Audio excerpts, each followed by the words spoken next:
Il était une fois, dans une grande ville moderne, un endroit où la richesse et la pauvreté se croisaient à chaque coin de rue. C'était une ville où l'apparence, le statut et l'argent semblaient tout déterminer. Dans cette ville vivait Isabelle Dupont, une jeune assistante qui travaillait dans une société renommée.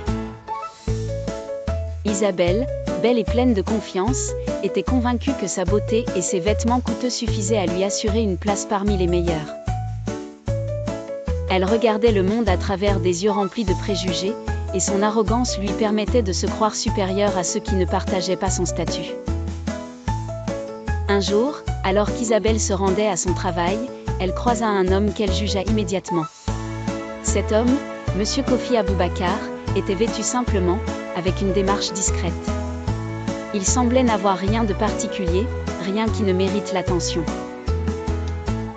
Isabelle, comme à son habitude, ne prit même pas la peine de lui accorder un regard plus attentif. Elle le prit pour un homme sans importance, un simple employé qui n'aurait jamais sa place parmi les grands de l'entreprise.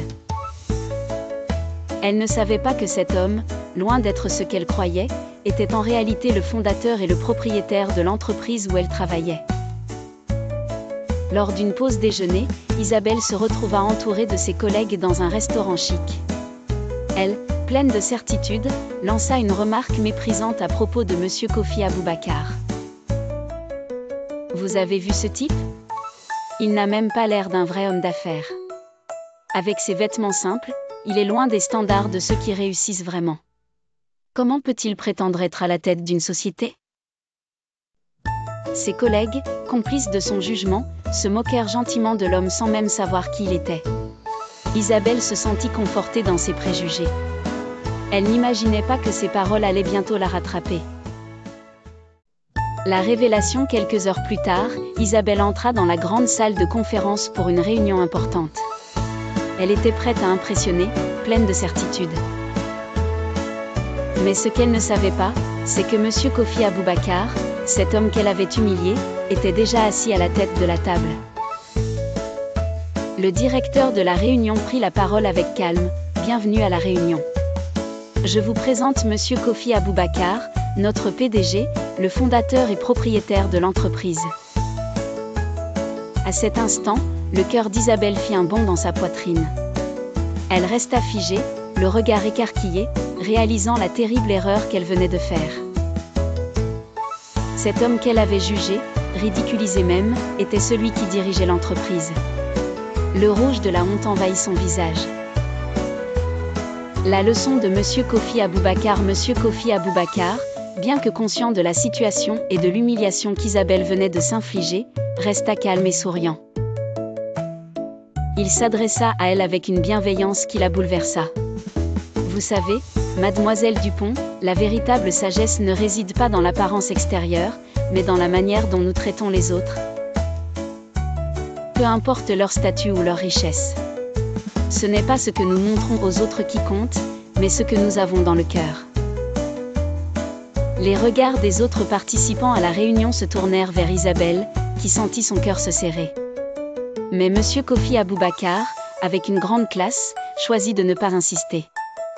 Il poursuivit la réunion comme si de rien n'était. La transformation. Les jours passèrent, et Isabelle commença à réfléchir sur son comportement. Elle se rendit compte que ses jugements hâtifs n'étaient rien d'autre que le reflet de ses propres insécurités.